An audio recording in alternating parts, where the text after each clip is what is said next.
Where do tears come from? And what do we do with them, or they with us, once they're out there in the world? During a workshop we conducted in 2015 to explore audience responses to Melbourne Theatre Company's touring education show, I Call My Brothers, by Jonas Hassan Kameri, a 15-year-old student in a public school in regional Victoria said, "I don't know why I cried, but I did." This perplexed and perplexing line exemplifies some of the most compelling features of theatre for audiences in general, and for young people in particular. Powerful experiences for indeterminate reasons, often with multifarious results. The line also hints at the challenges and possibilities of researching theatre. The reason the student cried is clearly complex. At some level, it was just something that happened in the moment, a distinctive combination of who she was, what she was thinking and feeling, and what the performers were doing. But if we rewind the tapes on that moment where everything converged, we find an almost infinite number of lives in action, decisions being made, chance occurrences firing, and contributing social and environmental factors at work. And then on top of that is the not knowing itself. I don't know why I cried. What the performance did was at odds with what the audience member knew. There are always aspects of theatre that remain essentially unknowable. Since that pilot workshop in 2015, we've been engaged in trying to understand, if not explain, how these different elements work together.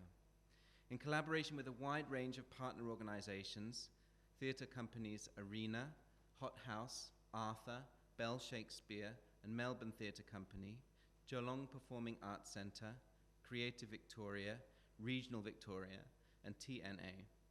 We, Rachel and myself, along with our colleague Jen Beckett, Lynn Kent, Abby Trott, as well as Meg Upton, Septi Rito Tombe, Usha Natala, and Nat Cutter, have been researching different aspects of theatre for, and, albeit less so, with and by people aged roughly 13 to 25, to look at the range of factors that influence theatre experiences and to find ways of putting the resulting insights to use. This is very much a work in progress, but at this stage we wanted to work with one of our partners, Theatre Network Australia, to find an opportunity to bring what we have been doing into conversation with what you in the wider sector are already up to. Picking up on a term we first heard being used by our partners in Arena Theatre Company, our project is called Creative Convergence. The longer subtitle, for purposes of explaining ourselves to the Australia Research Council, which gave us some funding, is Enhancing Impact in Regional Theatre for Young People. Today, we're mainly focusing on the young people part. Next year, we'll hold a regional event that looks more directly at geography. We can explain the phrase creative convergence, and we can keep thinking about that question of where tears, and indeed all the other things theatre stimulates, come from, by recognizing three main sites of convergence: in the person, in media, in organizations. In diverse ways, reflecting our partner organizations' varied priorities and ways of operating, this is where we have focused our research efforts. We'll touch on a few here to provide a snapshot of our project.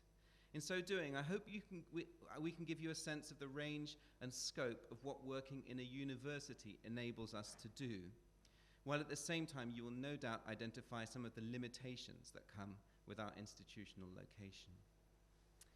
In thinking about the person, and guided by the complex and sometimes contradictory responses that youth audience members were reporting to us, we became interested in the term affective impact.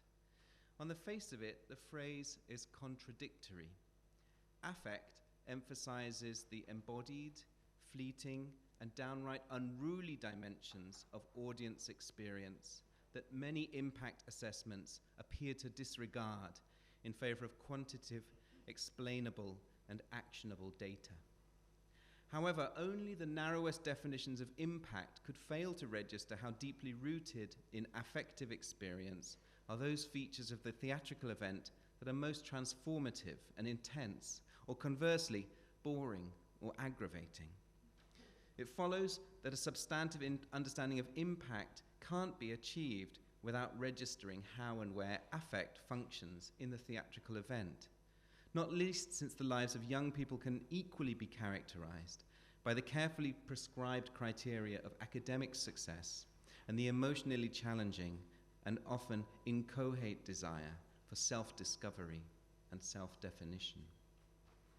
One project we did to explore this involved what we called impact tracking, rather than doing after-the-fact audience research to demonstrate the impact or otherwise of a particular performance along conventional lines. We wanted to know what this contentious term impact really meant for different people at different points in the process of creating, performing, and watching a work. Impact is not a word either theatre makers or audiences actually use very much, but some version of what it describes is present throughout the production and reception of theatre. Let me just grab the clicker.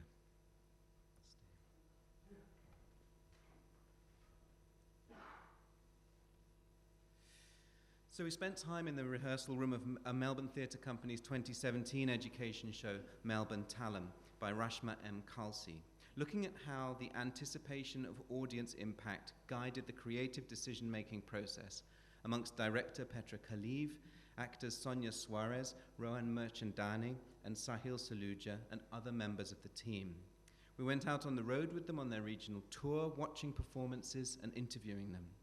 And then a few months later, we went to a number of schools and conducted drama workshops about being an audience member with students who had seen the show, exploring what they remembered and what sense at a distance they were making of the performance, if at all, in their lives.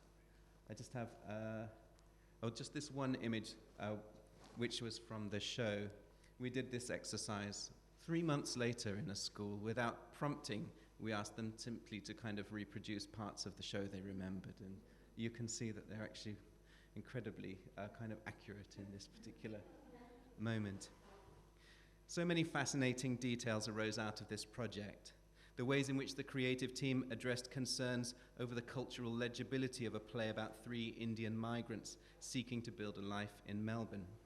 The answer found to this in dramaturgical rhythm rather than meaning. The moment-by-moment responsiveness of the actors to audiences, and the performance-by-performance evolution of the emotional trajectory of the play, as traced in stage manager Lisette Drew's beautifully written show reports. And regional audiences who struggle to recognize cultural difference as we and the theatre makers themselves had conceived it, but who identified with the characters because of their own complex relations to a city like Melbourne and a mutual reliance on the rhythms of the public transport system to access it.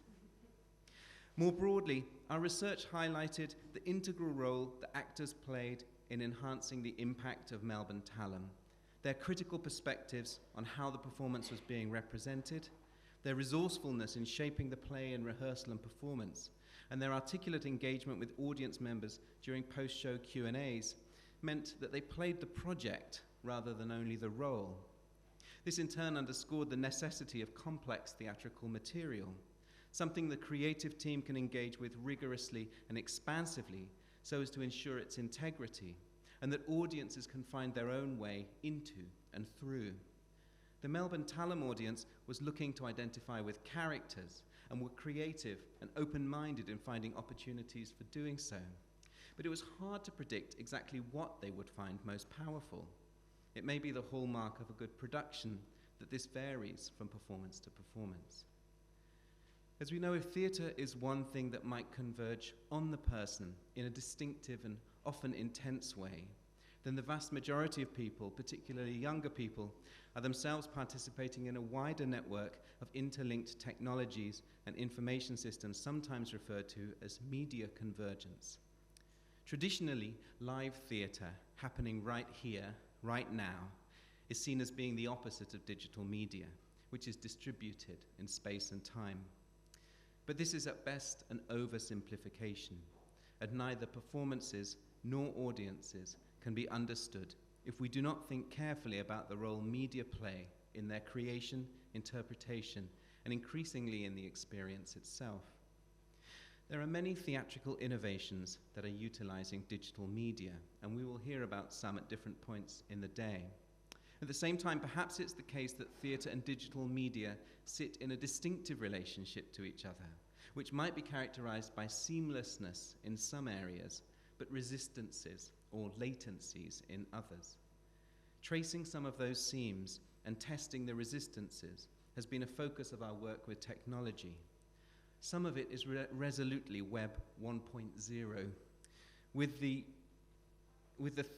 independent theatre company Arthur, for instance, we asked about the best way to create web resources to complement a touring show on the VCE playlist, and we created a website to explore that. With HotHouse from Albury Wodonga, we have been asking similar questions about a website as a community resource. At the Hip, which we'll hear about more from Clancy later, was developed with Rosalind Odes and involved the production of large amounts of oral interviews and local historical research. Could such resources be made more durably available online? We've also explored the nuts of more interactive digital media. With Bell, we worked on an Instagram Macbeth project in schools. And with the Melbourne Theatre Company, we trialled post-show online Q&As.